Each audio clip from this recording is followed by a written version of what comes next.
Hello everyone. Before we start today's video, if you could all do me a solid and lightly tap the like button, perhaps share the video about and leave a comment. If you are not subscribed, subscribe as well. It would greatly help this channel. Thank you very much.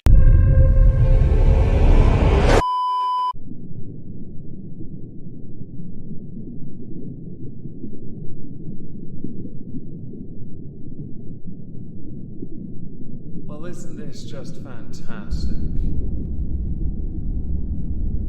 Captain's log, subject 220722.5. As ALI is taking dainty breaths on the way down, I'm going to get a closer look under cloak and look for weaker spots for us to shoot at first. Oh, and before I forget, Ralph is currently being shrunk and, well, it's only gone 13% so far. We're not doing very well. Hello everyone, welcome to This Week at Twitter, or twat. Today we're going to start with The Fiend trending on Twitter. Now this was for a number of reasons. One, because Goldberg had spoken up about their match, where he won and essentially ruined The Fiend for everyone else. We can have a very lengthy conversation about the fact that at no point did Goldberg need to have the Universal title at any point, and much like other people who have held the title, delegitimized the whole point of it. I still think the whole thing needs to be nixed and replaced with the World Heavyweight title as it was, because that belt is exquisite, as opposed to this cookie cutter bollocks we get now. Another reason it was trending was because somebody had asked, choose the worst Universal Champion ever. Images, Goldberg, Fiend, and Braun Strowman. If you're only going by those three, I have to say Goldberg because there was no point to him being champion. The Fiend and Daniel Bryan tore the house down. They had fantastic matches, and let's not talk about him and Seth Rollins. Braun Strowman only got the run because the vaunted Hulk Hogan 2.0 was unable to compete owing to being immunocompromised, which I think we can all agree is a perfectly legitimate reason to not be involved. But I do think in the grand scheme of runs, Braun Strowman's was the weakest. And to be honest, Strowman never needed the title. The WWE just proved at that point by putting it on him they really were hedging their bets with Roman Reigns. And they desperately wanted Goldberg to face Roman Reigns, with the title passing from Goldberg to Reigns as a sign of, here's our new alpha top dog head of table guy that we've been force feeding you for years and now you finally like because he's a heel, and actually it works. Well, nothing reeks of frustrating more. Another reason though was because people had asked, what was the worst booking decision made in the last 20 years? You could argue it could be Sting losing to Triple H at WrestleMania, or Lesnar beating Taker at WrestleMania. Others would include Goldberg beating The Fiend, CM Punk losing a title reign to The Rock at the Royal Rumble, Triple H beating Booker T at WrestleMania 19. The list really does go on. If you're only going by the WWE alone, there are a mountain of poor booking decisions, because they really don't know how to enhance talent without burying everyone else to do it, which is why less is more and you rarely see Reigns these days. And I'm still incredibly salty about what happened to The Fiend. He was one of my favourite characters at the time. So next, Dr. Charlotte Proudman. What is more sensitive? 1. The clitoris with over 8,000 nerve endings. Or 2. An incel on the internet trying to defend Johnny Depp and Manson's behaviour. I assume Manson is Marilyn Manson. Based on the fact you put out this very binary tweet, you haven't considered other options.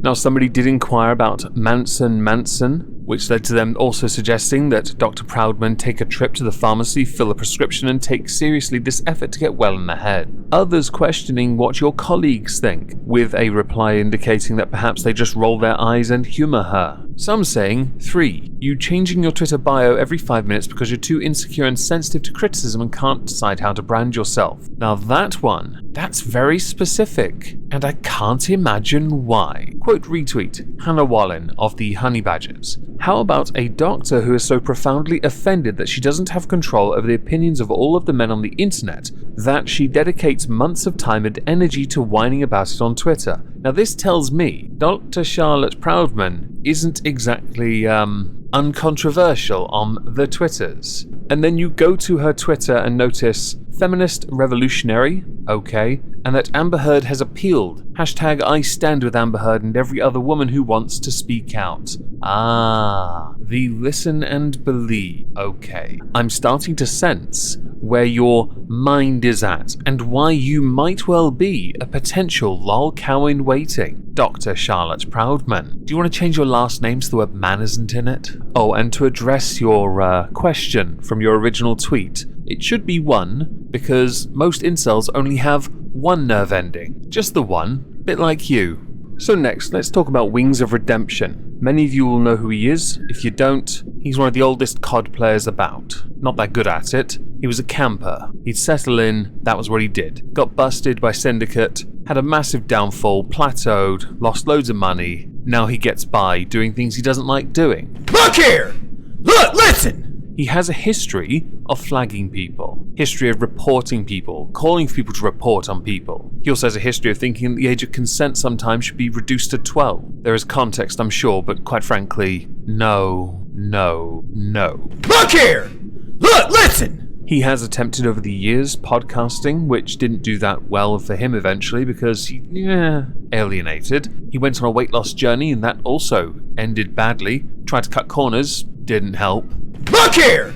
Look, listen! His relationships are well known and documented. He is one of the oldest lolcows on the site, but he has gotten to a stage where he can somewhat talk about this. Ish. Kind of. When he's in the right mood. I think sugar level means something in this one. Recently he tweeted out, I'll go ahead and address this. I'm currently being blackmailed by someone using the YouTube copyright takedown algorithm to accompany its R2 images. Hi Wingo, due to your recent actions towards the trolls, your channel has been striked. You will receive 34 strikes over the next 1 week and your channel will be terminated. I am offering you a way out of this and your channel will be safe and the strikes will be removed. You are to pay $500 in Bitcoin into a Bitcoin wallet I will provide you with if you want your channel to stay up. If you refuse this offer, your channel will be removed in 1 week, your income destroyed, and you'll have to sell Kelly's new car because you won't be able to afford it due to being banned from YouTube for life. The second image shows that a video of his had been removed from YouTube due to a copyright takedown request, simply called Ranked Arena's New Season. The general perspective of this